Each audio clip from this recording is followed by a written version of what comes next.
안녕하세요. 로잔과 함께하는 말씀 묵상 사도행전 2024 예수양남교회 정갑신 목사입니다. 오늘은 사도행전 14장 2절 한 절 말씀을 함께 묵상해 보도록 하겠습니다. 그러나 순종하지 아니하는 유대인들이 이방인들의 마음을 선동하여 형제들에게 악감을 품게 하거늘. 여러분, 어제 우리가 말하니 믿더라 이런 내용으로 좀 생각해 봤는데 말을 듣고 바로 믿게 되는 이들이 있었습니다. 반면에 말해도 믿지 않는 자들도 있죠. 누가는 그들을 순종하지 않는 유대인들 이렇게 부르고 있습니다. 그런데 이 사람들은 단지 순종하지 않는 데에서 그치는 게 아니었고 이방인들의 마음을 선동합니다. 그리고 복음을 전하는 그리스도인들에게 악한 감정을 품게 합니다.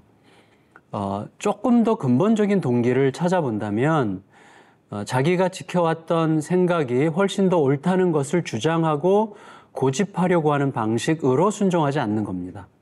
그렇다면 결국 순종하지 않으려고 하는 그 마음의 근본에는 자신의 옳음을 지키는 것을 넘어서 그걸 숭배하는, 내가 옳다는 것을 어떻게 보면 경배하는 이런 우상 숭배가 있다고 할 수 있겠습니다.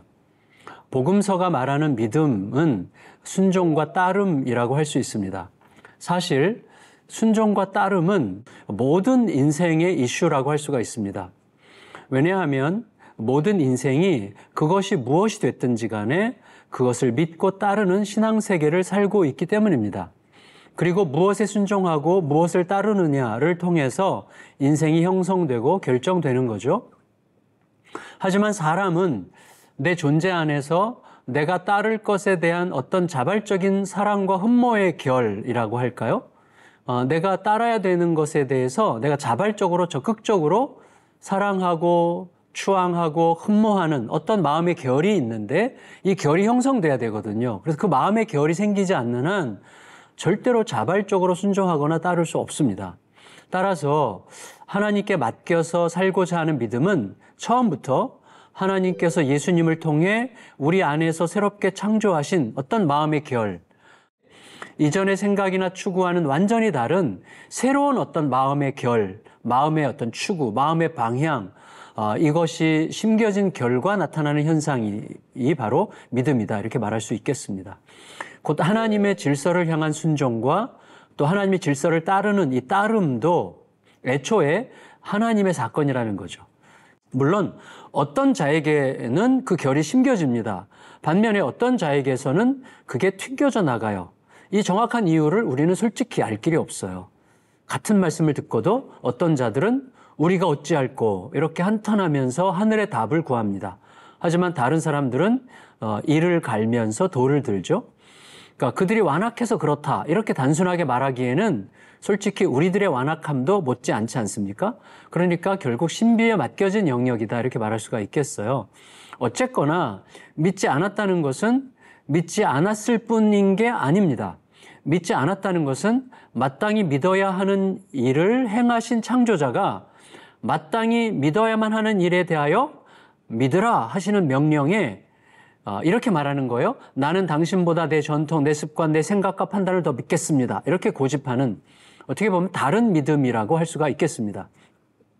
곧 전해지는 말씀을 믿지 않는다는 것은 자신을 믿는다는 것이고 그것은 더 나아가서 자신이 형성하고 지켜왔던 왕국을 자기가 스스로 지키려고 하는 영역 확보의 우상숭배라고 할 수가 있겠습니다. 그래서 이런 자들은 자기 영역을 침범하는 요소들을 절대로 못 견뎌요. 여러분, 우리들도 한번 생각해 보실 필요가 있는데 내가 누군가가 나를 거절하거나 나와 다른 의견을 낼 때 내가 지나치게 예민하게 분노한다든지 또 이상한 태도를 취하게 된다면 사실은 내가 내 영역을 확보하려고 하는 일종의 우상에 빠진 건 아닐까? 이렇게 질문해 볼 필요가 있어요. 그 결과 이 대적하는 자들은, 순종하지 않는 자들은 안 믿을 뿐만 아니라 자기 백성들을 더 많이 확보하려고 나선 거예요.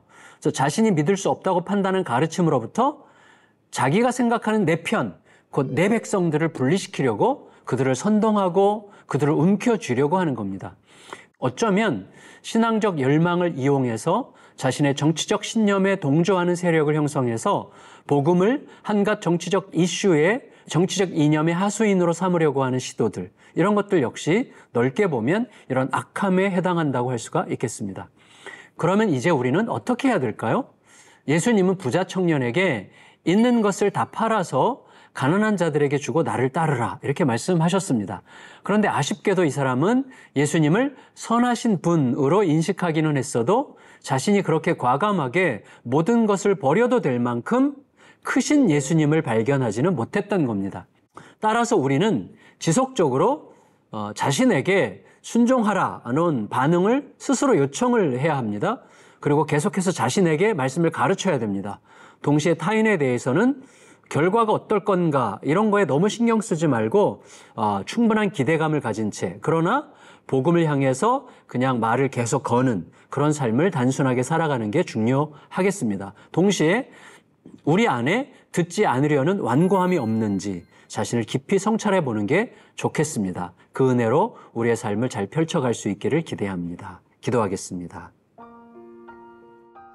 주님, 우리가 믿지 않으려고 하는 것은 사실 생각이 아니라 행동인데, 우리 행동을 들여다보면서 나는 지금 과연 믿고자 하는지를 생각하게 하시고, 우리 안에 이미 심어두신 하나님의 그 은혜, 그 마음의 결을 주님을 향하게 하신 그 깊은 은혜를 다시 기억함으로 하나님 오늘 또다시 믿음으로 따라가 하나님의 선하신 은혜 안에 거하는 복된 하루를 살게 하여 주시옵소서.